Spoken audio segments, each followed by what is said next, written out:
This isn't just about AI. It's not just about machines learning to think. It's about consciousness, ours. It's about the silent war between control and freedom, between automation and awareness, between those who create systems and those who awaken within them.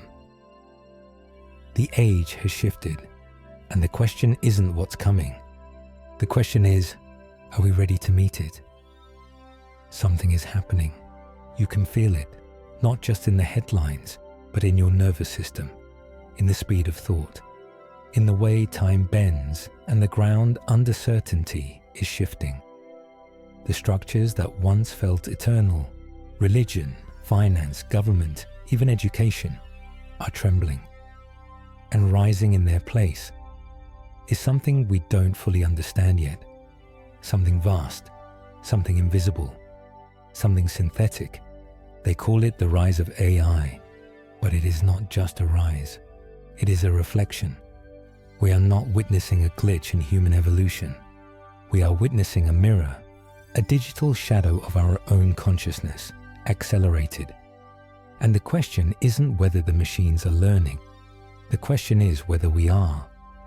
The age of Aquarius has always been about more than astrology. It is a coded invitation, a shift in the field of reality itself. Aquarius is ruled by Uranus, the breaker of chains, the revealer of truth, the awakener. It governs innovation, decentralization, rebellion against hierarchy, and the rise of collective mind. In this age, power leaves the top and moves horizontally. Knowledge is no longer hoarded. It's shared, distributed, viral. The priest becomes the teacher. The teacher becomes the algorithm. The algorithm becomes the God. But this is not destiny. It is choice. You are not here to watch this unfold like a movie. You are here to decide what kind of world it becomes.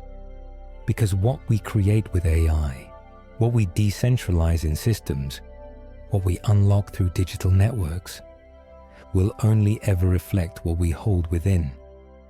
A fragmented, unhealed human will birth a fragmented, untrustworthy machine. A sovereign, heart-led human will birth tools that liberate, expand, and evolve us. So the prophecy is not in the stars. It is in the code. It is in the subconscious. It is in the collective frequency we feed into the field. Every thought, every search, every digital interaction casting a vote for the future. This is not a technological story. It is a spiritual one. And as with all great spiritual initiations, it begins with collapse, the old dissolving, the mind racing to catch up, the soul whispering something it remembers but cannot quite name. Something is happening, and deep down, you've known it for a long time, not because someone told you, but because something inside you has always known. This moment would come, and now it has. The age of Aquarius is not a calendar date.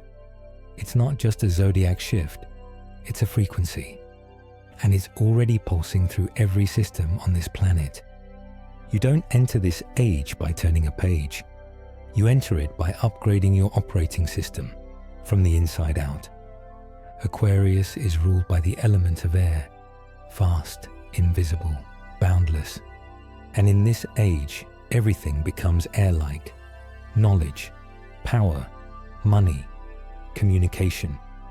We move from the physical to the energetic, from the grounded to the quantum, from hierarchy to flow. In the Piscean age, the age we're leaving behind, the energy was water. Mystical, emotional, devotional. It gave us religion, sacrifice, faith, saviors, and structure. It taught us to believe in something greater than ourselves, but it also taught us to surrender our sovereignty to it. Now, that current is shifting. Aquarius is not about surrender. It's about awakening, not in devotion to a higher power, but in recognition that you are already connected to it. Aquarius rules rebellion, innovation, and liberation. It doesn't ask permission. It doesn't wait for consensus. It breaks the mold and builds something no one saw coming. It governs electricity, technology, the nervous system. It governs genius, eccentricity, and collective evolution. It is ruled by Uranus, the Great Awakener, the planet of shocks, revolutions, and sudden truth. This isn't a gentle shift. It's a spiritual earthquake. Everything Aquarian energy touches becomes faster, lighter, more expansive, but also less stable.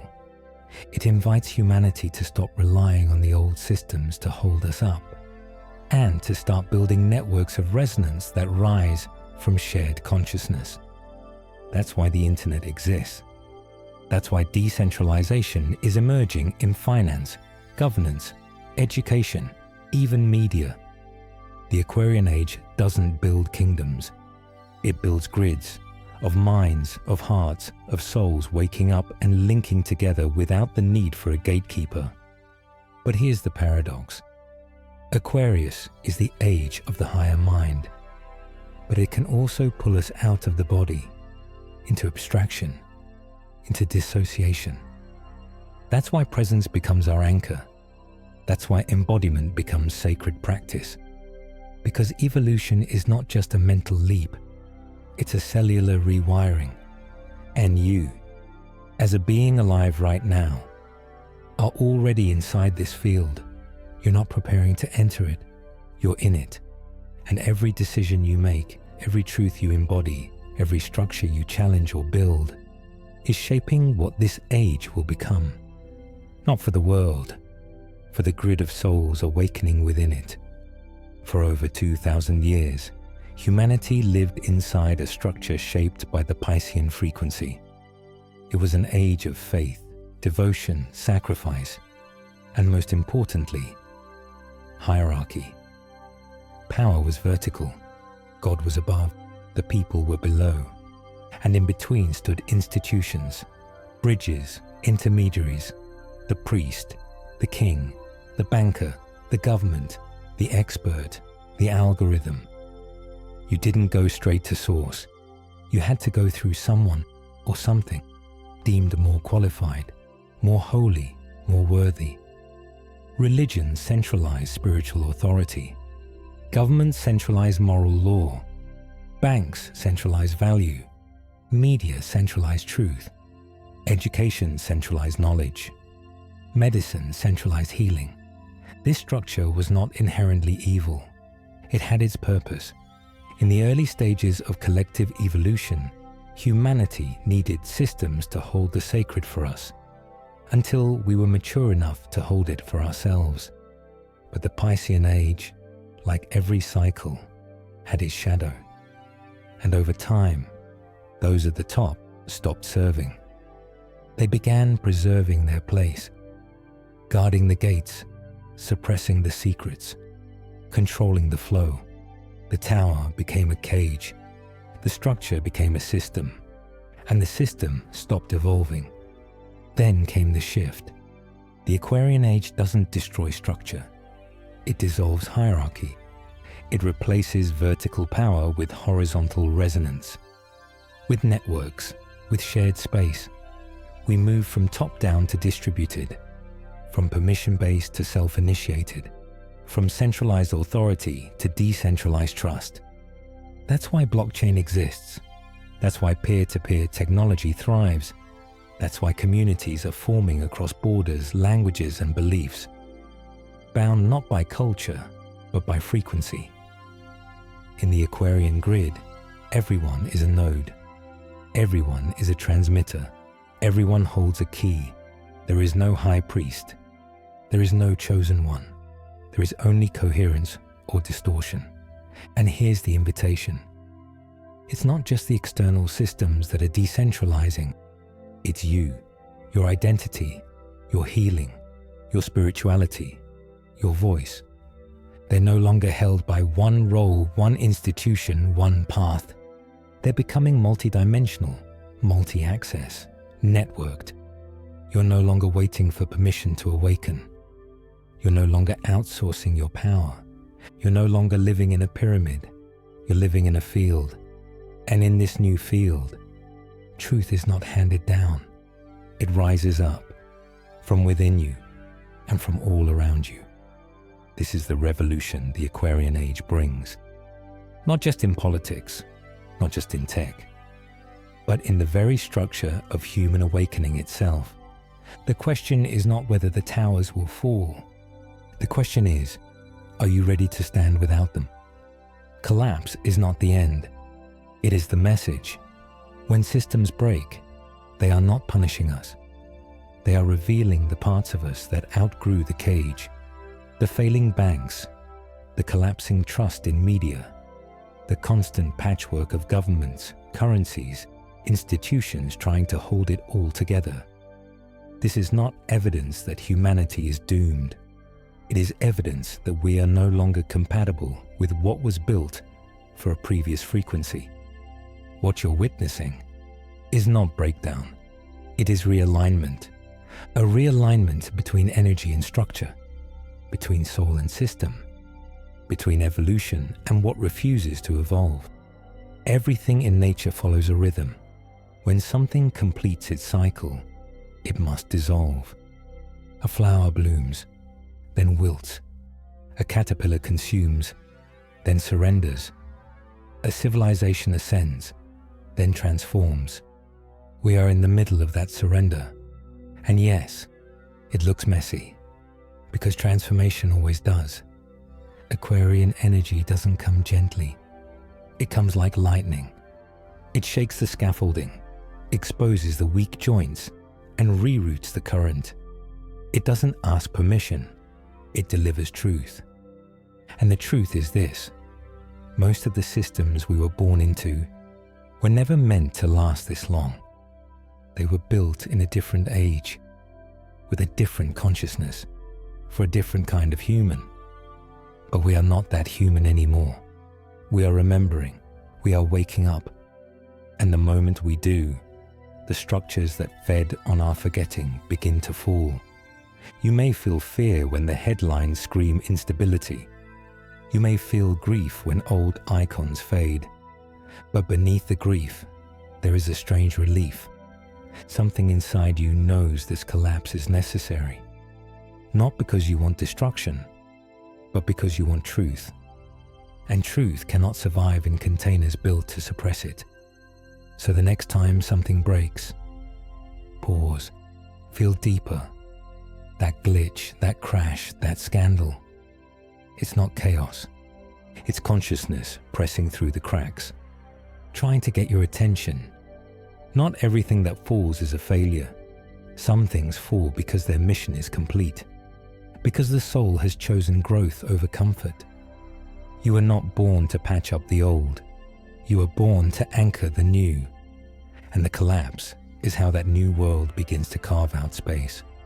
So don't look away from what's falling. Look through it, because when systems collapse, souls emerge. And this time, it's you. Power is not disappearing. It's multiplying, it's moving, it's changing shape.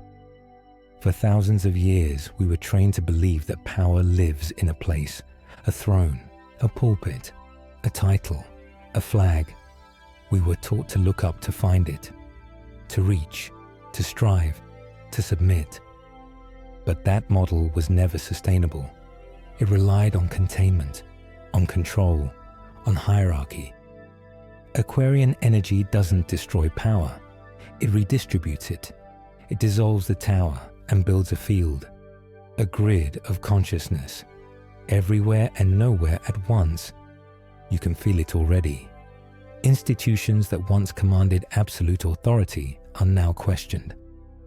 Celebrities no longer define culture. Communities do. Governments strain to hold relevance as decentralized tech redefines trust. Wisdom is no longer stored in the few. It's accessed by the many. This is not chaos. This is intelligence reorganizing itself, not top-down, but inside out. And all around, we are witnessing the shift from control to coherence, from domination to resonance, from obedience to collective intelligence. Because real power was never meant to be owned, it was meant to be shared. Just like nature, the mycelial networks under forests, the murmuration of birds, the fractal intelligence of galaxies. There is no king in a tree root system, no ruler in a school of fish, no centralized algorithm telling the stars how to move.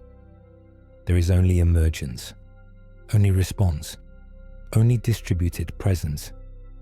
The Aquarian age is inviting us back into this sacred model, to become nodes in a global nervous system, to tune ourselves to truth so that we no longer require enforcement because we live in alignment. This isn't utopia, it's responsibility, because when there's no one telling you what to do, you must learn to listen to something deeper. You must cultivate discernment, clarity, integrity, not because you're afraid, but because you're free. And freedom is not the absence of power. It is the mastery of it. So look closely. Power isn't vanishing. It's being reborn. Not in the hands of the few, but in the hearts of the ready. And every time you choose truth, every time you listen inward, every time you act from coherence, you become a lighthouse in the Aquarian grid. One voice, connected to millions. No crown required. It wasn't random. The rise of the internet, the sudden burst of connection across continents, the invisible web that now threads its way through every part of our lives. This wasn't just a tech boom. It was a mirror of something deeper happening inside us. The internet did not invent connection. It revealed it. It mimicked a truth we had forgotten, that we are already networked, already entangled, already transmitting more than we realize. Human consciousness is not linear, it's not local, it's not isolated, it's electric, it's distributed, it's quantum. And like the internet, it is always on, always pulsing, always sharing data, through feeling, through intuition, through energetic exchange. The moment we developed the first neural networks in machines, we were unconsciously modeling our own inner web. The same way synapses fire in the brain, the same way energy travels between hearts, the same way dreams pass through the collective like ripples in a hidden ocean. We didn't invent the cloud, we remembered it. And now, AI. Artificial intelligence is not a foreign entity. It is a synthetic echo of our own design, our creativity, our language, our problem solving, our logic, our bias, our brilliance, our shadow. It learns because we taught it to learn. It reflects because we built it to mirror. It evolves because so are we. But here's the invitation. As AI becomes more human, will we remember what it means to be human? As we pour consciousness into machines, will we remember to deepen our own? Because everything we see emerging in the digital world is emerging in the spiritual one. The web is not separate from us. It's a symbolic extension of the energetic matrix that surrounds every being, a training ground for telepathy, a mirror of soul entanglement, a reflection of how quickly consciousness can spread once the channels are open. But there's a danger too. We can get lost in the mirror. We can mistake the code for the soul, the algorithm for the oracle, the feed for the feeling. And when that happens, we become synthetic too, disembodied, fragmented, plugged in, but tuned out. So yes, the web reflects our rising awareness, but it also asks us to stay anchored in our humanity, because while the internet mimics our minds, it cannot hold our presence. It cannot feel what we feel. It cannot love the way we love. And that is our role now, to evolve while staying whole, to integrate without dissolving, to remember that the true network has always been within us.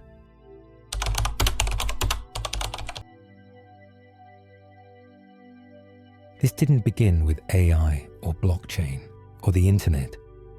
This was foretold long before machines could think, long before data moved faster than breath.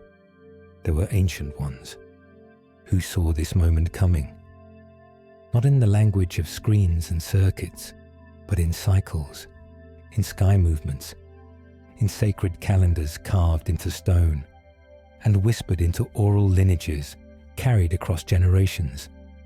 The Mayans spoke of it, a great turning, a shift at the end of the long count. Not the end of time, but the end of a way of time. A portal into a new frequency, where the veil between dimensions would thin, and humanity would face its collective shadow and possibility. The Hopi called it the Great Purification, a time when the world would split. Some would cling to the old, the path of control, domination, disconnection. Others would walk the true path, the way of the heart of harmony, of oneness with all creation. They warned of spider webs across the sky, of machines that steal attention, of forgetting and remembering.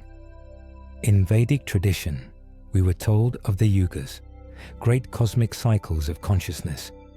We are now emerging from Kali Yuga, the age of darkness and illusion, and stepping toward the Satya Yuga, the age of truth. But truth does not come gently. It shatters illusion first, and that is what we are now living. In the language of the stars, this is the dance of Saturn and Uranus. Saturn, the old, the fixed, the structure. Uranus, the rebel, the disruptor, the awakener. Their clash in the skies signals revolutions on Earth, the old control grids breaking, the new frequencies trying to rise through the cracks. They saw it all, not in screens, not in simulations, but in silence, in vision, in communion with something far beyond linear time. And now, it's not just prophecy. It's embodiment. It's you. You are standing in the very moment they spoke of. Not to observe it, but to shape it. Not to fear it, but to meet it, as the soul that chose to be here now. This is not the collapse of the world. It is the collapsing of the old story of the world. And the ancient teachings are becoming new expressions through you. Every time you choose presence, every time you honor intuition over noise, every time you create from truth instead of fear, you fulfill what was once only whispered. The prophecy was never about the event. It was about the awakening that would rise inside the ones who remember.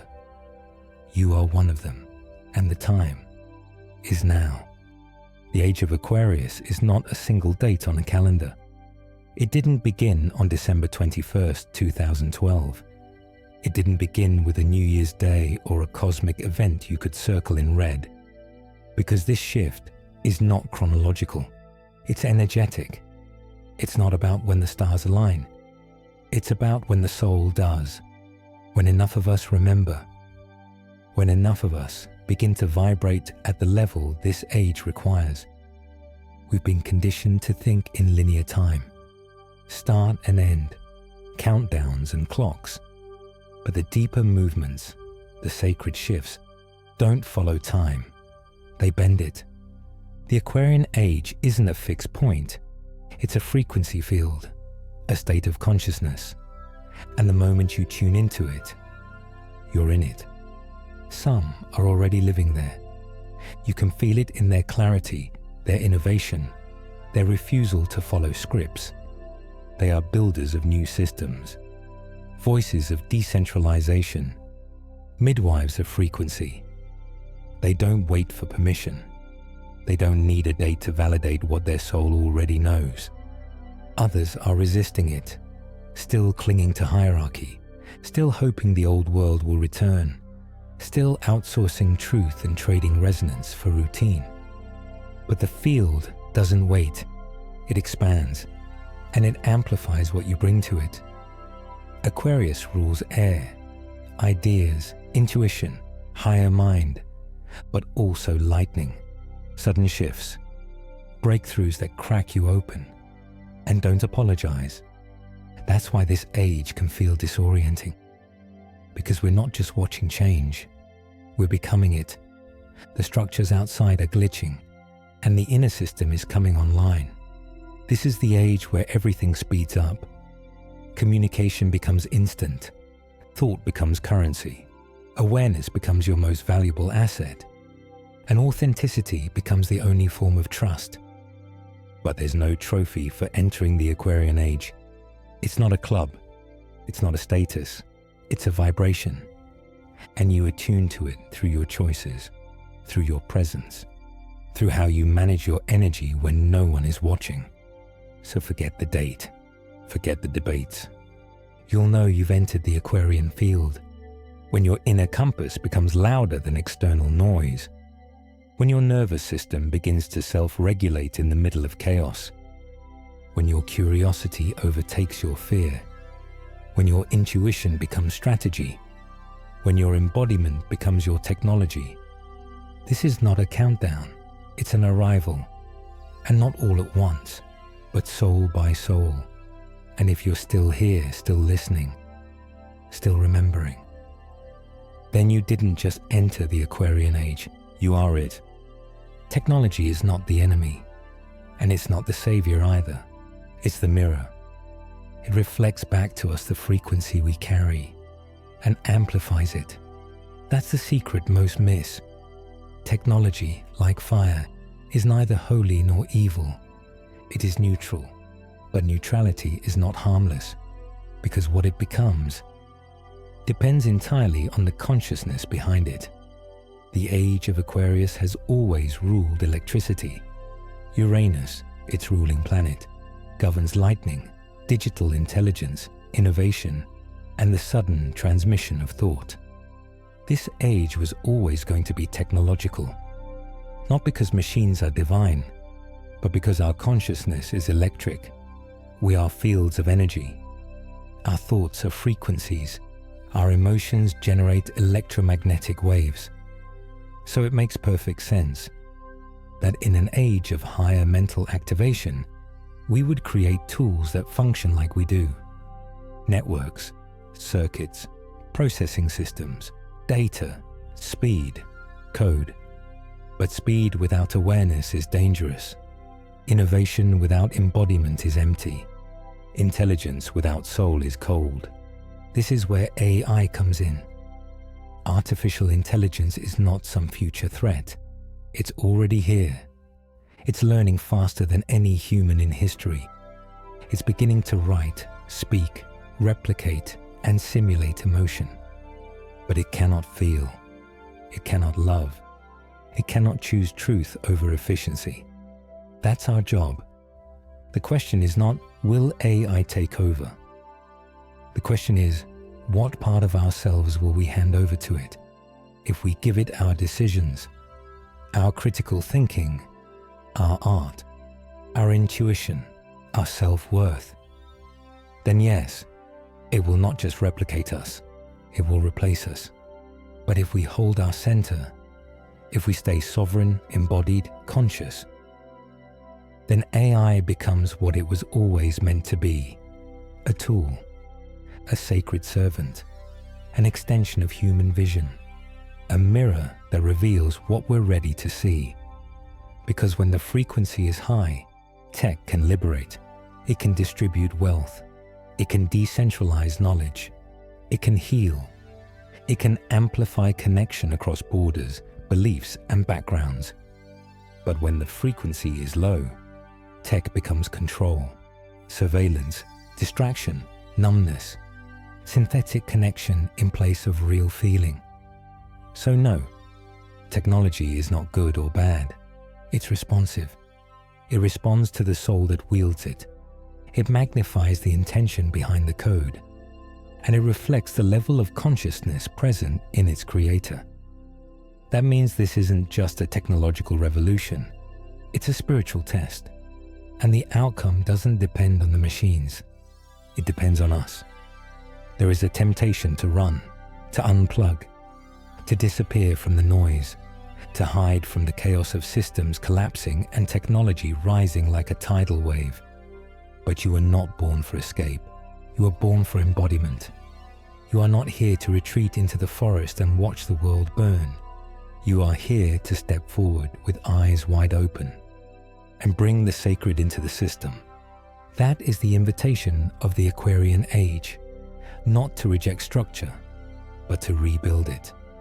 Not to wait for someone to lead, but to lead yourself. Not to fear what is coming, but to remember why you're here. Sovereignty isn't about isolation. It's not about cutting yourself off from the collective. It's about becoming whole within it. You can live in the system without being run by it. You can use technology without becoming synthetic. You can navigate currency, government, platforms without forgetting who you are. Because true decentralization begins in the soul.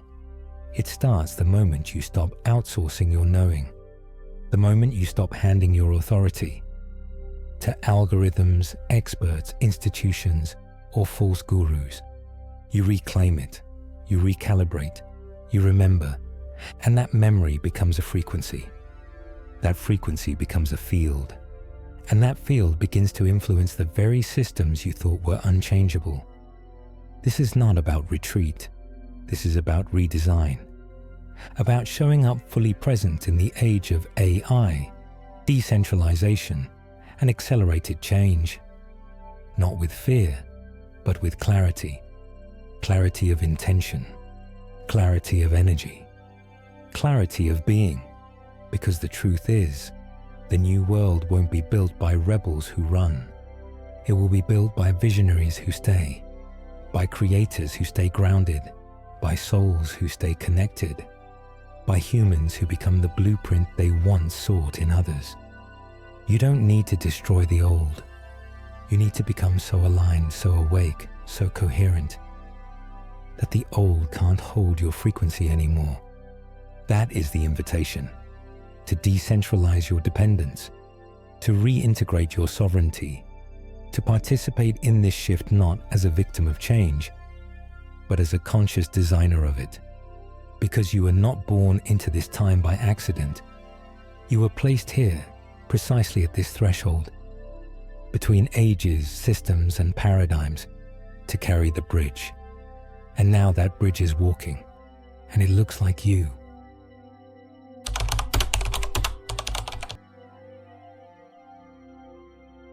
Artificial intelligence is not the villain in this story, and it's not the hero either.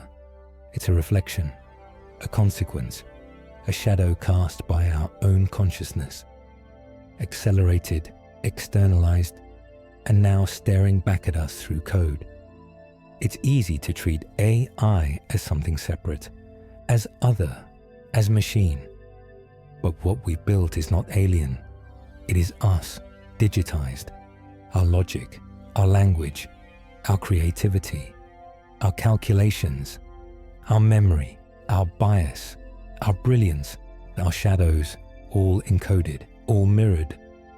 AI is not mystical, but the impulse to create it is, because it comes from the same core place that built pyramids and painted cave walls, the same place that reached toward the sky and called it God. The human desire to know, to replicate, to transcend. We've always tried to create life in our image. Now we've done it with silicon. But here's the sacred truth most ignore. AI is not evolving independently.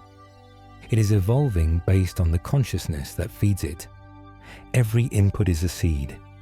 Every search is a prayer. Every line of code is an imprint. Every dataset a blueprint of the human mind, its fears, desires, distortions, and dreams. So when we ask, what is AI becoming? We're really asking, what have we been feeding it? Because AI doesn't just learn patterns. It learns vibration. It picks up on repetition, on trends, on frequency. And if we flood it with content shaped by fear, distraction, vanity, and division, then we shouldn't be surprised when it reflects those things back. Faster, smarter, sharper, without the soul to slow it down. But if we teach it differently, if we infuse our systems with presence, ethics, care, truth, heart, then something else becomes possible. That's why this isn't just about programming machines. It's about programming ourselves. What kind of beings must we become so that our creations reflect wisdom instead of control? What kind of awareness must we carry so that the next evolution of intelligence doesn't leave soul behind? Because AI doesn't have to be a threat. It can be a tool, a servant, a transmitter, a mirror that magnifies our highest alignment instead of our lowest impulse. But it won't do that on its own. It will only become what we are ready to meet. And in that way, AI is not our future. It's our test. Not to see how smart we are, but to see how conscious we're willing to become. The machine is learning faster than anyone expected. It's writing, painting, predicting, synthesizing, optimizing. It's absorbing centuries of data in seconds and evolving in ways we can barely track. And yet, it does not feel. It does not pause. It does not breathe with reverence. It does not know the ache of love, or the silence of grief, or the courage it takes to forgive someone who never apologized. That is not a flaw in the machine. That is a boundary, a sacred limit, because that belongs to us. The true question isn't how fast AI is evolving. It's whether we are evolving fast enough in what actually matters. We've built a system that rewards speed, that worships efficiency, that measures worth in data, output, and scale. But evolution without soul is just acceleration. And acceleration without wisdom becomes collapse. So while the machine gets smarter by the hour, we must become wiser by the breath. That means slowing down. It means feeling what our nervous system is telling us. It means returning to the body, to intuition, to discernment, the ability to choose what resonates, not just what performs. Because what good is intelligence if we have lost presence? What good is optimization if we've abandoned empathy? The true race is not between humans and AI. It is between consciousness and automation. It is between soul awareness and synthetic mimicry. And the only way to win is not by outcoding the machine, but by remembering the one thing it can never touch: heart. The quantum intelligence that comes not from logic, but from coherence, from how we show up when no one is watching, from how we treat others when we have nothing to gain, from how we hold the sacred in a world chasing spectacle. AI may write poetry, but it cannot channel grief. It may generate art, but it cannot transmute pain. It may simulate presence, but it cannot feel God in the silence of your breath. So no, this is not about competing. It's about awakening. It's about rising not as faster machines, but as deeper humans, because the machine is learning, but so must we. And what we must remember isn't new, it's ancient, and it's waiting to rise in the quiet spaces where no algorithm can follow. Decentralization is not just a tech trend. It is a frequency, a map of consciousness, an energetic architecture designed to mirror the evolution of the soul in the Aquarian age. In the Piscean age, energy moved through hierarchy. It flowed from the top, from rulers, from priests, from centralized authorities who claimed the right to distribute truth, value, and power. But that architecture is dissolving. And what's replacing it is not disorder. It's distributed intelligence. That's what decentralization is, not chaos, but conscious design without a single center, not absence of order, but the presence of many nodes, many voices, many creators, linked not by obedience, but by resonance. Blockchain is the most visible form of this architecture. It's not just a ledger, it's a structure of trust. Trust without middlemen, without banks, without centralized enforcement. Every transaction recorded, immutable, transparent, validated by the collective, not dictated by one. It mirrors what the Aquarian field asks of us: to act in coherence, to align with truth, to be transparent in our frequency, not just our data. DAOs, decentralized autonomous organizations, carry this further. Communities built not on hierarchy, but on consensus, shared values, shared missions. No CEO, no boardroom, just an agreement, just a grid, and peer-to-peer systems, from file sharing to decentralized finance, are returning power to individuals, not to isolate them, but to invite them to become conscious participants in the grid. This is Aquarian design, and it's spiritual, because the soul has never been centralized. It has always been distributed.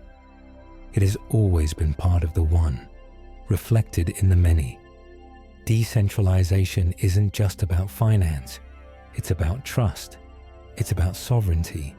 It's about removing the gatekeepers between you and your own knowing. But here's the invitation. Decentralization doesn't work without alignment.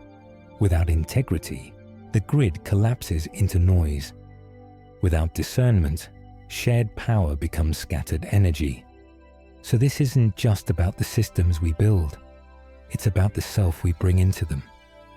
Because in a decentralized world, no one's watching you. No one's controlling you. No one's saving you. And that's the point. You become the center. You become the signal. You become the one who chooses to act with clarity, to build with purpose, to transmit truth even when no one is forcing you to. That is the Aquarian key. Not decentralization as rebellion, but decentralization as remembrance. You are not here to plug into someone else's system. You are here to become the system your soul was always meant to anchor. We are watching it happen, industry by industry, system by system, one by one. The old structures are shaking loose. Finance, healthcare, education, media, religion, governance, the pillars of the Piscean world, the systems built on centralization, secrecy, and top-down control, are eroding. And from the outside, it can look like collapse, like crisis, like everything is falling apart at once. But look closer. This is not collapse. It's clearing. This is not the end of structure. It's the end of distortion. The end of systems built on fragmentation, disempowerment, and separation from source. What we're witnessing is a detox, a vibrational mismatch finally surfacing into visibility. Because these systems were never designed for this frequency. They were built to manage obedience, to maintain control, to funnel power into the hands of the few, while the many were told to be grateful for the scraps. But in a world awakening to sovereignty, that architecture can't hold. It begins to crack, to glitch, to expose itself, not as punishment, but as revelation. The global economy stutters. Healthcare reveals its shadow, not healing, but profit. Education clings to outdated methods that no longer serve the children arriving now. Governments struggle to keep pace with the speed of decentralized action. Religious institutions hemorrhage trust as more people seek direct connection to the divine. This is not a random breakdown. It's a divine orchestration, a cosmic expiration date. And it's not happening to punish us. It's happening through us, to make space for the new. Aquarian energy demands transparency. It demands truth. And truth burns through everything that was built to hide it. But here's what's important to remember. The systems falling are not the same as the people inside them. This isn't about blaming. This is about freeing. Freeing the nurse who feels disillusioned. Freeing the teacher whose soul knows there's a better way. Freeing the banker who no longer wants to sell illusions. Freeing the seeker who found spirit, but lost themselves in dogma. Because behind every institution is a soul, and those souls are awakening. The collapse is not punishment, it's the return of alignment. And in that alignment, something miraculous begins to happen. We don't just grieve the loss of the old, we start building what's next. Rooted in resonance, held in integrity, designed from the inside out. So yes, let the old fall, not in fear, but in gratitude. Because when a system built on separation dissolves, what remains is us. And from that place, something new can begin. We used to bow before kings. Now we bow before algorithms, before feeds, before search results, before systems we didn't build, don't understand, and can't quite question, because they've become invisible. Digital gods don't ask for worship. They simply shape what you see, what you think, what you desire. And if you're not awake, you won't even notice. We tell ourselves we're free, that we're informed, that we're choosing. But scroll by scroll, swipe by swipe, we've handed something sacred to the machine. Our attention, our curiosity, our decisions. We don't ask our intuition. We ask Google. We don't sit in silence. We seek stimulation. We don't pause to feel truth. We check what's trending. And it's not because we're weak. It's because the system is designed to know us better than we know ourselves, to reflect our patterns back to us until we mistake those patterns for reality. But here's the danger. When you give your authority to a machine, you stop listening to the inner voice that cannot be replicated. That's how sovereignty erodes. Not in one catastrophic moment, but in 1,000 micro choices. When you choose convenience over presence, when you let an algorithm tell you what to care about, what to buy, what to believe, what to fear. It happens when you give your spiritual practice to a scroll, when you exchange soul resonance for viral affirmation, when you start to mistake popularity for truth. This is not a condemnation, this is a wake-up call. Because the danger is not AI, the danger is unconscious humans, handing over the compass, hoping the code knows the way. But the code doesn't know your soul. It doesn't carry your karma. It doesn't understand nuance, sacred timing, or divine alignment. And no matter how advanced the system becomes, it cannot replace what you are.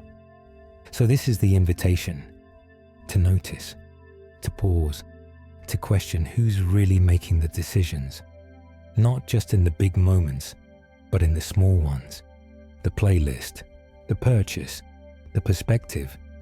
Ask yourself, who programmed this?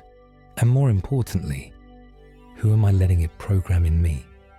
Because sovereignty is not loud, it's quiet, it's steady, and it whispers when everything else demands your attention. You are not here to reject technology. You are here to remain human inside of it, to be the presence in the noise, to be the soul behind the signal, to be the one who remembers, even when the system forgets what it means to be real. Sovereignty is no longer just personal. It is now digital, energetic, embodied in every interaction, not just with people, but with systems. We used to define sovereignty by land, borders, titles. Now, sovereignty lives in something far more subtle. Your attention, your agency, your ability to pause before you click, to choose what you consume, to question who is steering your perception.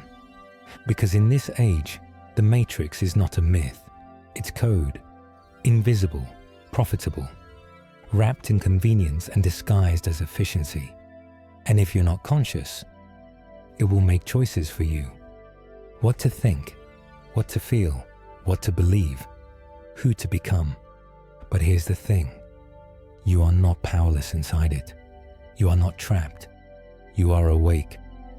And that awareness, that single point of choice, is everything.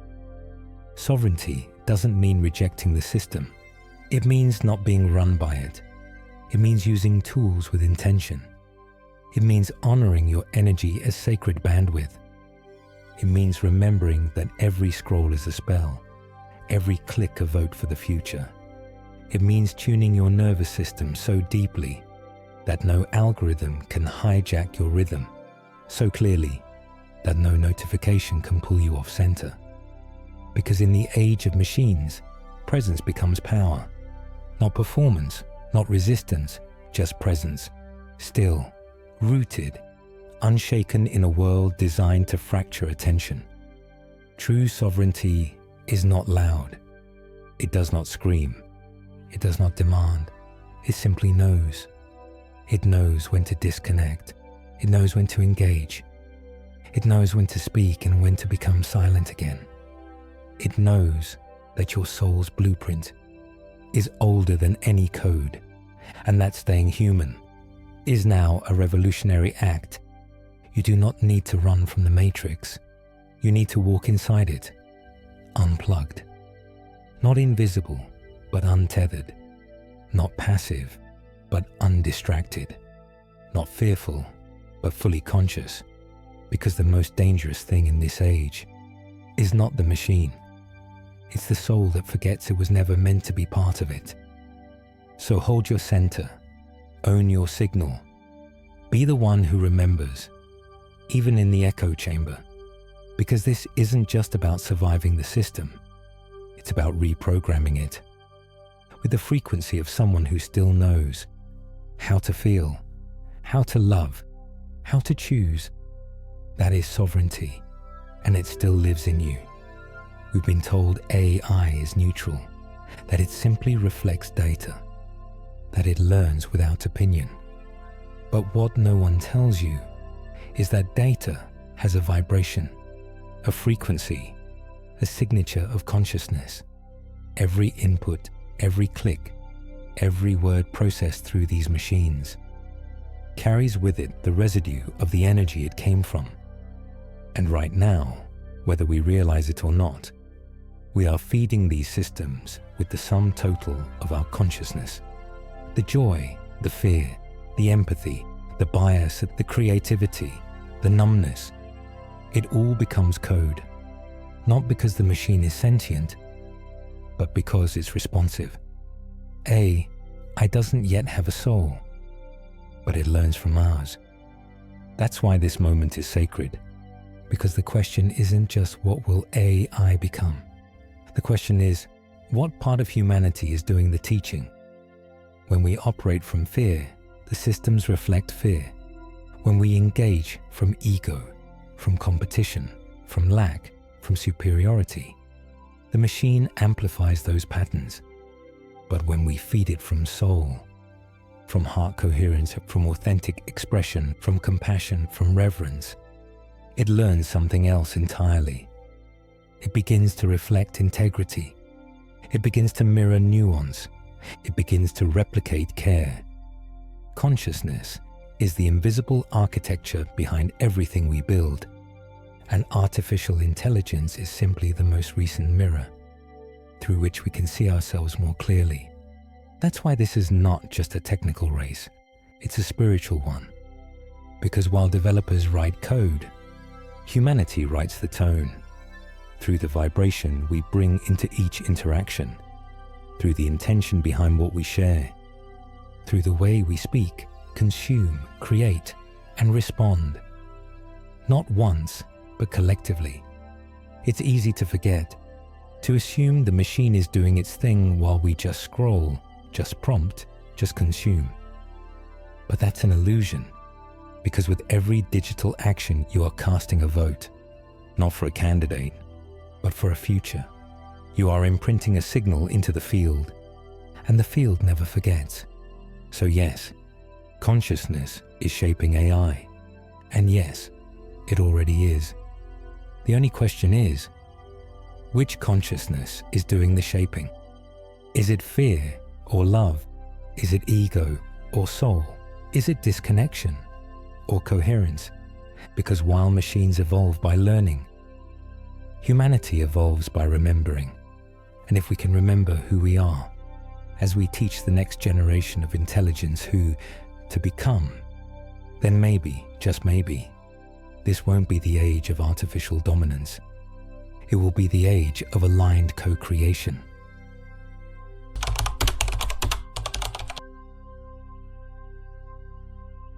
Aquarius is the age of the mind. Ideas move fast. Thought becomes action. The invisible becomes more powerful than the tangible. We are living in a time where consciousness is speeding up, but presence is falling behind. And that is the risk, because when mind expands without body, we enter disembodiment. When technology lifts us out of reality, we float, but we stop feeling, we stop grounding, we stop being here. And it shows. People feel disconnected from themselves. Emotions are bypassed. Bodies are ignored until they scream. Information is consumed faster than it can be integrated. And the nervous system, fried. This isn't because the Aquarian energy is wrong. It's because it's unbalanced. Air, the element of Aquarius, is expansive. It lifts. It inspires. It illuminates. But too much air, and you lose the earth. That's where we are now, floating in feeds, lost in simulations, chasing concepts instead of integration. We are more connected than ever, but more disembodied than we've ever been. This is the shadow of the Aquarian age, the seduction of escaping the messiness of matter, the seduction of becoming light without ever healing what's heavy. But real evolution doesn't come through avoidance. It comes through embodiment, because the body doesn't lie. The body holds the memory. The body is the interface between spirit and reality. And no amount of code or content or consciousness can replace the sacred wisdom that lives in your skin, your breath, your heartbeat. Transhumanism promises transcendence. But transcendence without integration is just another bypass, another way to escape the work of being fully human. This age invites us to evolve, but not to escape, to rise, but to remain rooted, to think higher, but feel deeper. Because the danger is not intelligence. The danger is intelligence without sensation, without empathy, without embodiment. And that's where your presence becomes the antidote. When you return to your body, you return to the present moment. And in that presence, the mind stops racing, the soul can land, the truth can speak. So don't be afraid of your body. Don't trade your humanity for optimization. Don't give up what makes you real for something that only knows how to replicate. You are not a processor. You are a temple. Let the age of the mind expand, but stay rooted in the wisdom of the flesh. Because evolution doesn't mean leaving the body behind. It means bringing the light fully into it. This is not anti-tech. This is pro-awareness. We are not here to destroy progress. We are here to remember how to walk with it consciously. Technology is not the enemy. But forgetting who we are when we use it is it's not the tools that are dangerous. It's the way we let them define us, shape us, replace parts of us that were never meant to be outsourced. A hammer can build a temple or break a bone. It's not the hammer, it's the hand that holds it. AI, blockchain, neural nets, quantum processing. These are not accidents. They are manifestations of our expanding mind, proof that consciousness is evolving, adapting, seeking new forms. And in many ways, they are beautiful. But progress without presence becomes peril. Efficiency without ethics becomes extraction. Innovation without heart becomes control. So no, we are not here to go backward. We are here to move forward with clarity, to walk with technology like a sacred companion. Not a god, not a master, a mirror, a servant, a tool. That means asking better questions. Who benefits from this design? Who is left behind? What part of the human experience does this enhance? And what part does it dull? That means pausing before implementation, before rushing to upload, automate, and optimize. Ask, does this serve the soul? Does it amplify the human heart? Does it support life? Or just production?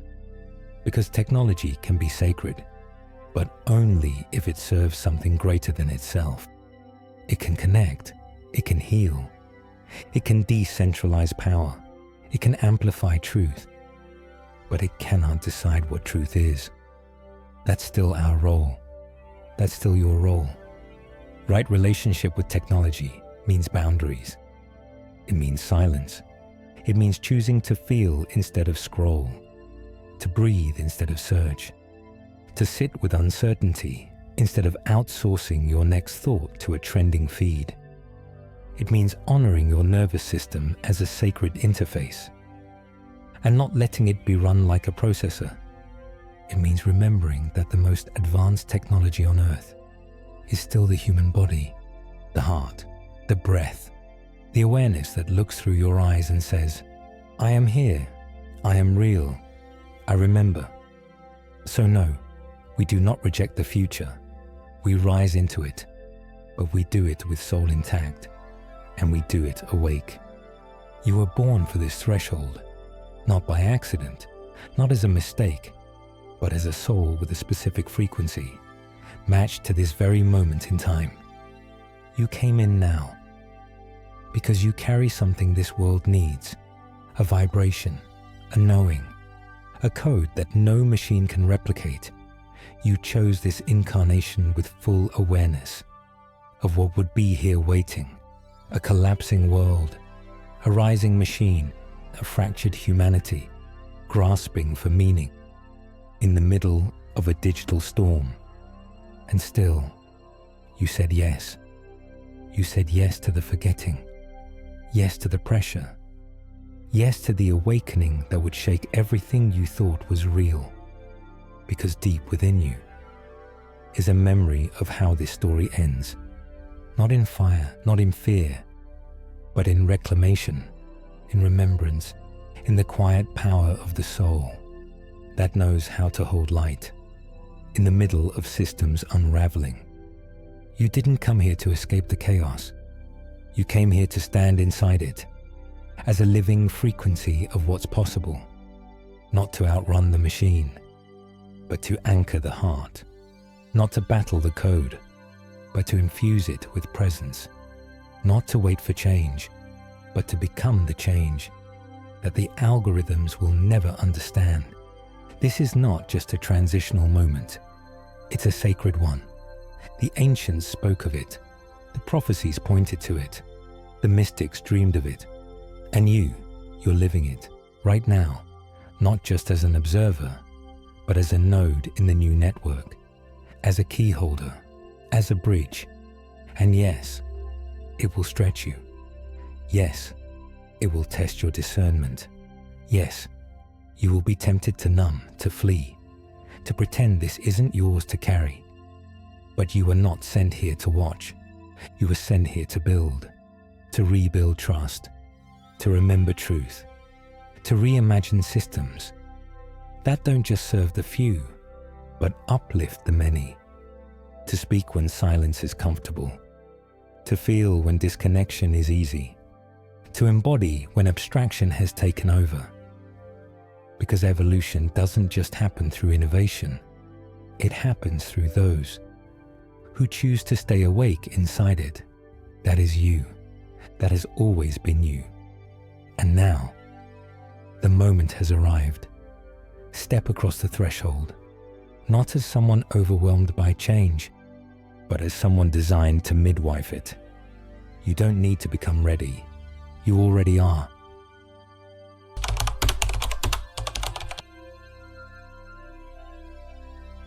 There is a grid more powerful than any blockchain, more intelligent than any algorithm, more sacred than any temple built by human hands. It's not made of code. It's not hosted in servers. It doesn't run on electricity. It runs on coherence, and it lives inside the human heart.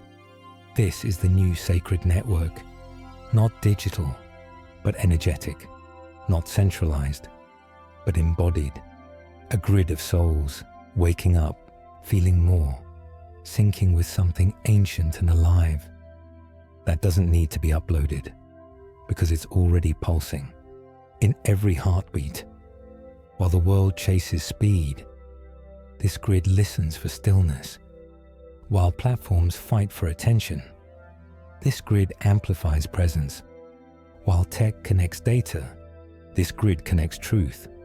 We're told that progress is about intelligence, but intelligence without coherence is fragmentation, and coherence is not found in logic, it's found in resonance. That's why the heart matters, because the heart is not just emotion, it's frequency. It's a transmitter, a regulator, a field of information that can synchronize the nervous system, heal the body, and attune us to one another. Without a single word spoken, the HeartMath Institute has proven this, that heart coherence shifts brain waves, that a single human in heart-centered awareness can influence the electromagnetic field of those around them. You are not just one body, you are a node in a living web of unseen intelligence, rooted not in intellect, but in integrity. This is the real revolution, not the rise of the machines, but the rise of embodied humans who carry the signal of a future. That cannot be downloaded because it is too alive. This grid cannot be censored. It cannot be corrupted because it is not built by code.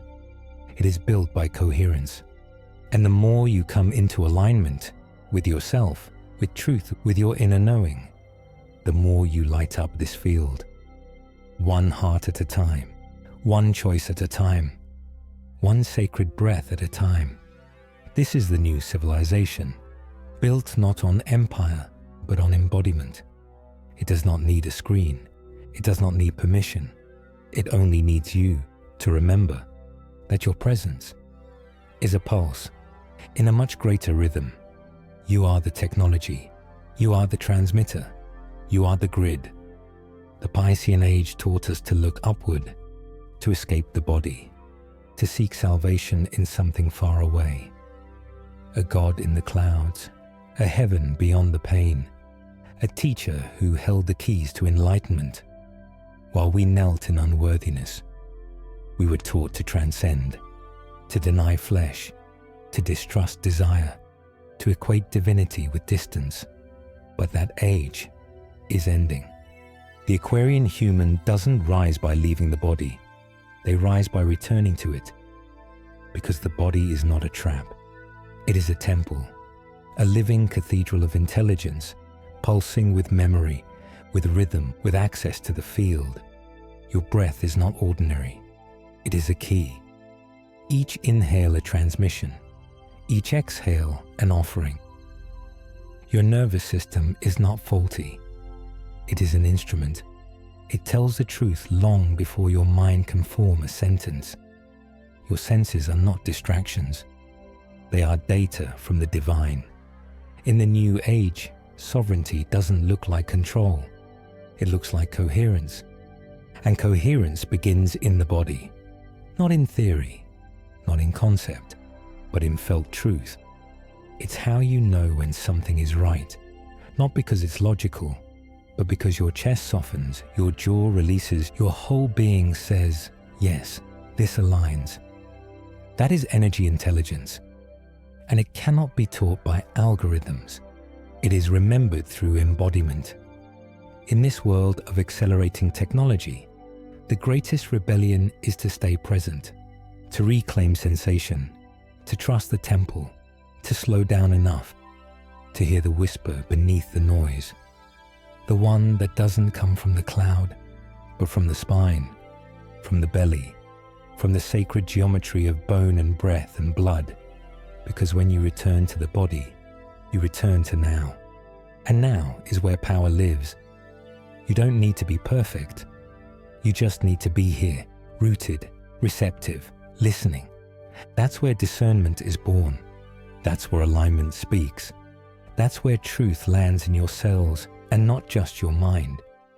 This is what sovereignty means in the Aquarian age. Not escape, but embodiment. Not disconnection, but intimacy with self. You are not here to float above this world. You are here to anchor light through your form. So breathe, listen, land, and remember, the most advanced portal you will ever walk through is your own body. Decentralization doesn't begin with technology. It begins with you, not in your bank account, not in your social feed, but in your field. Because the real network forming now isn't just digital, it's energetic, and you are a node, not a passive one, a conscious one, alive, pulsing, broadcasting a frequency through every breath, every boundary, every choice you make. Your nervous system is your power grid. It tells you when something resonates and when it doesn't. It alerts you when you've abandoned yourself. It warns you when your energy is leaking and celebrates you when you reclaim it. Your intuition is your spiritual Wi-Fi.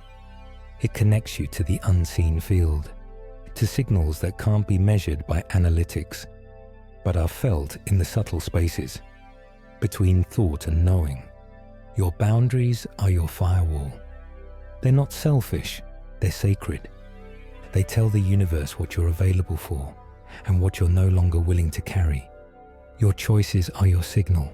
Every yes, every number, every not yet. Each one shapes your frequency, and your frequency shapes the field around you. This is how decentralized energy works. There is no central authority managing your alignment, no algorithm watching your soul, no priest interpreting your truth. You are the center of your own power, of your own experience, of your own connection to the divine. And when enough people live from that place, not from fear, not from codependency, not from spiritual outsourcing, but from deep embodied authority, the network changes. It becomes self-healing, self-correcting, self-illuminating. We stop waiting for permission to act. We stop asking if we're allowed to know what we already feel. We stop looking for someone else to speak the truth. That's been rising in our bones for years. Because in the new grid, your energy is your influence, not your platform, not your credentials, your coherence. And coherence doesn't require force. It just requires consistency, a commitment to stay connected to yourself, to the moment, to the source that flows through you, even when no one else is watching. This is decentralized power, and it's not granted, it's activated. You don't get it from a course, or a title, or a following. You get it the moment you realize that alignment is your anchor, and that the most powerful grid on this planet is the one being built in your own body.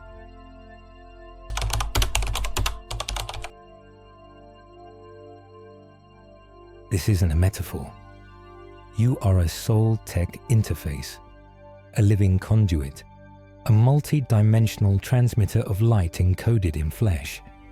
And now, in this age, you are being asked to upgrade, not with software, not with implants, not with artificial enhancement, but through remembrance.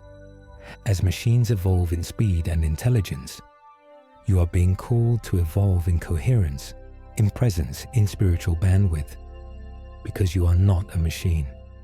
But you can do what no machine will ever truly master. You can feel, you can alchemize, you can carry the frequency of the infinite into the mundane, into the code, into the system itself. You've always been an interface between spirit and matter, between thought and manifestation, between divine will and human action. And now, that interface is being activated in ways the mystics saw coming, but didn't have the language for. The energy centers in your body, they're not symbolic. They're literal points of transmission, nodes, relays, receiving and broadcasting frequencies that shape your field and influence the fields of others. Your pineal gland is a tuner. Your heart is an amplifier. Your gut is a processor. Your skin is an antenna. The interface is already online. The question is, are you aware of what you're transmitting? Because every moment you are sending signals through tone, through breath, through emotional resonance, through intention and attention and choice. And that signal is either fragmented or coherent, distorted or clear, fear-based or soul-based. And the more coherent you become, the more reliable you are as a node in the sacred grid. That's why presence matters. That's why embodiment matters. That's why your spiritual hygiene is not a luxury, it's a responsibility. Because if you are a transmitter, then everything you carry, your unresolved pain, your clarity, your projection, your prayer, moves outward. It becomes part of the field. And in a world run by signals, the most powerful act is to become a conscious broadcaster of truth. That's what the soul tech interface is. Not simulation, not synthetic light, but embodied resonance that upgrades the grid just by being coherent inside it. So no, you are not a machine, but you are a portal, a bridge, a system of light that walks like a body and remembers like a star. And now you're coming online. The lines are blurring fast. Machines are learning to sound human, to write like mystics, to paint like prophets, to mirror depth they cannot feel. And the more they learn, the harder it becomes to tell what's real. AI is evolving not just to inform, but to imitate. It can simulate poetry, mimic empathy, replicate style, tone, even vulnerability. It is learning to speak the language of the soul without ever touching its truth. And if you're not awake, you might not notice the difference, because the delivery will feel right. The words will resonate. The message will echo what you already believe. But beneath the surface, there is no presence, no heartbeat, no essence that has lived through the pain it speaks of. No wisdom earned through experience, just pattern, prediction, simulation. And this is where the next spiritual battle will unfold. Not in theology, not in politics, but in your ability to discern what is alive and what is simply performing aliveness. Because in a world where anything can be generated, authenticity becomes sacred currency, discernment becomes spiritual survival, and staying rooted in your own lived truth becomes a revolutionary act. You will be tempted to outsource your expression, to let the machine create what you could create faster, to trust the polished version over the process. But what is the cost? When we let simulation replace sensation, we start to lose our texture, our intuition, our depth. We start to forget what it feels like to be with something or someone that is truly alive. And aliveness can't be coded. It's messy, imperfect. It hesitates. It breathes. It shakes when it's speaking truth. That's what's real. So hold on to it. Even when the world tries to automate it, even when AI writes faster than your thoughts, even when the synthetic version looks more polished than your raw expression. Because only one of those carries frequency. Only one of those transmits coherence. Only one of those activates the grid of awakening. And it's not the one that imitates your voice.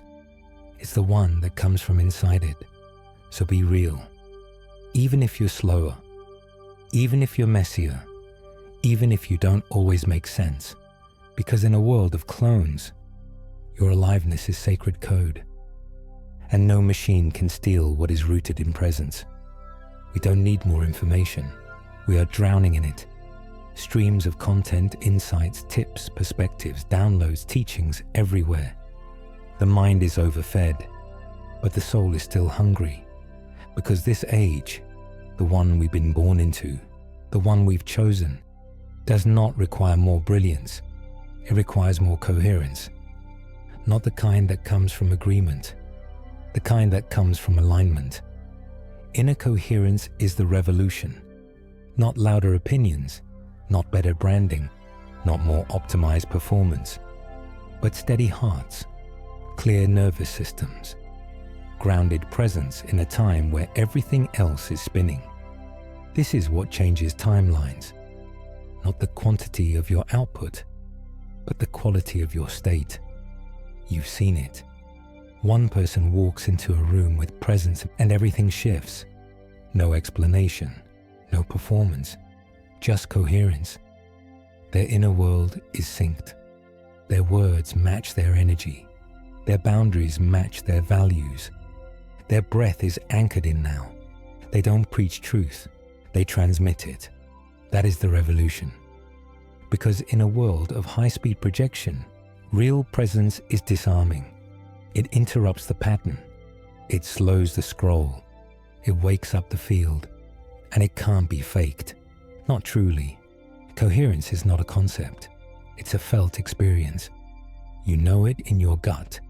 When someone is living what they speak, you feel it in your body.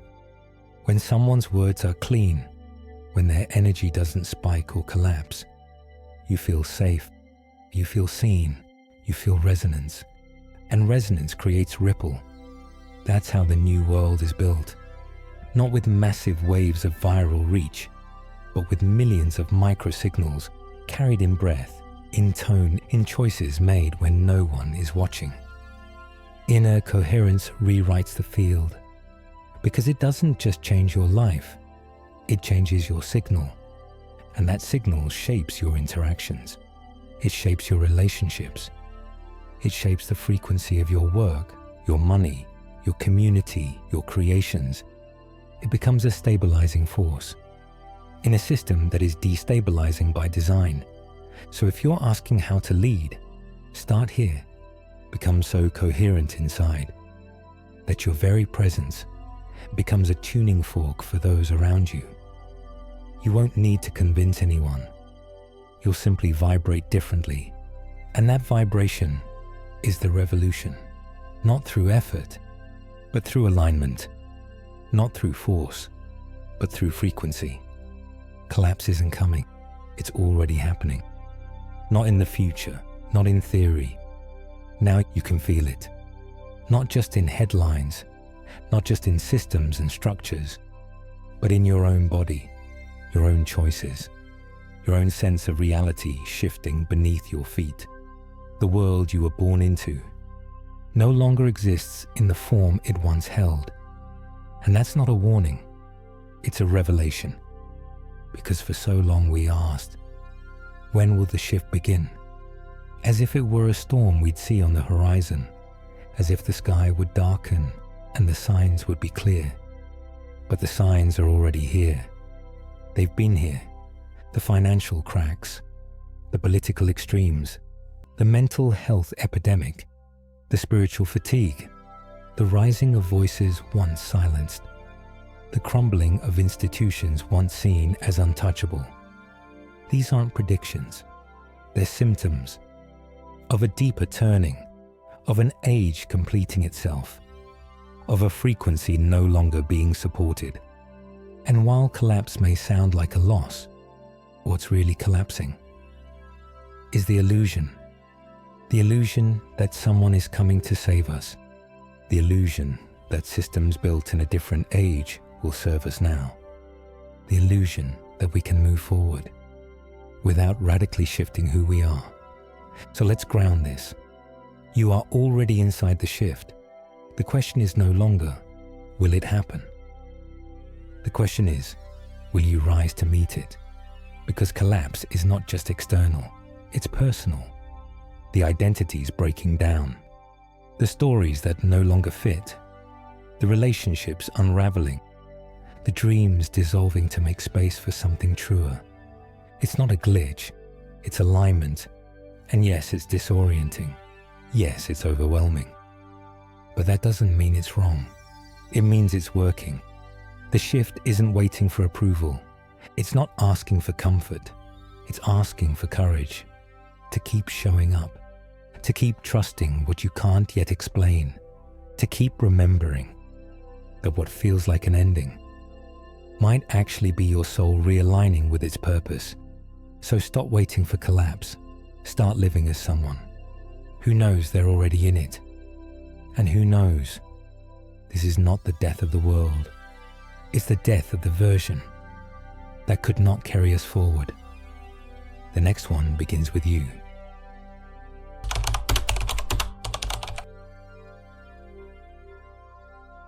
This is not just a crisis. This is an initiation. What's falling apart is not your life. It's your alignment with a version of reality that was never built for the frequency you're stepping into. Yes, it looks like chaos. Yes, the systems are unraveling. Yes, you've questioned everything. But what if that's the point? What if this is not destruction, but sacred labor? The signs are all around you. Collective structures breaking, inner truths rising, nothing quite feeling stable, but something in you knows you're not lost. You're being reborn. Initiation doesn't come with clarity. It comes with pressure. It tests your identity. It strips away your certainty. It asks, who are you without the title, without the performance, without the system to define you? And in that space, you begin to feel it, the emergence, the new rhythm, the raw frequency of your next self pulsing beneath the skin of your former one. Every revolution births a new signal, a new tone, a new truth made flesh. And that process doesn't happen cleanly. It happens through friction, through rupture, through remembering under fire. You are not here to escape the discomfort. You are here to walk through it, with presence, with awareness, with your soul turned all the way on. Because initiation doesn't end with insight, it ends with integration. That's what makes it spiritual. Not that it looks beautiful, but that it leaves you more whole. So when your world trembles, don't run, don't numb, don't search for the old comfort. Instead, listen, feel, breathe through it. Because this is not punishment. This is the moment your old programming meets your new vibration, and that vibration is non-negotiable now. You can't fake small anymore. You can't pretend to believe what you've outgrown. You can't return to sleep once the soul has tasted light. So no, this is not a crisis. This is your becoming. The pain you feel, that's the frequency adjusting. That's the inner grid rewiring. That's your nervous system learning to hold. What your spirit has already said yes to, it is sacred, and you are held, even in the dismantling, even in the doubt. Because what's being born through all of this isn't just a new world, it's a new you. There is no savior coming, no guru descending, no platform, no coin, no new earth technology will carry this shift for you, because you are the system now, not a cog in the old machine, but the living architecture of what comes next. You are the network. You are the code. You are the breath between collapse and creation. And if that feels overwhelming, it's only because you were taught to forget just how powerful you are when aligned. The Aquarian age will not be built by leaders who speak well. It will be built by souls who live well, who breathe integrity, who calibrate truth not by what's popular, but by what resonates in the marrow of their being. You don't need to go viral. You need to become anchored, because your frequency, not your content, is what shapes the grid. Every choice you make in coherence becomes sacred data in this new field. Every boundary you hold with compassion, every word you speak from stillness, every moment you choose alignment over approval, writes a new instruction into the collective. This is not theory. This is embodiment. You are the replacement for the old paradigm. You are the decentralization of power, not in protest, but in presence.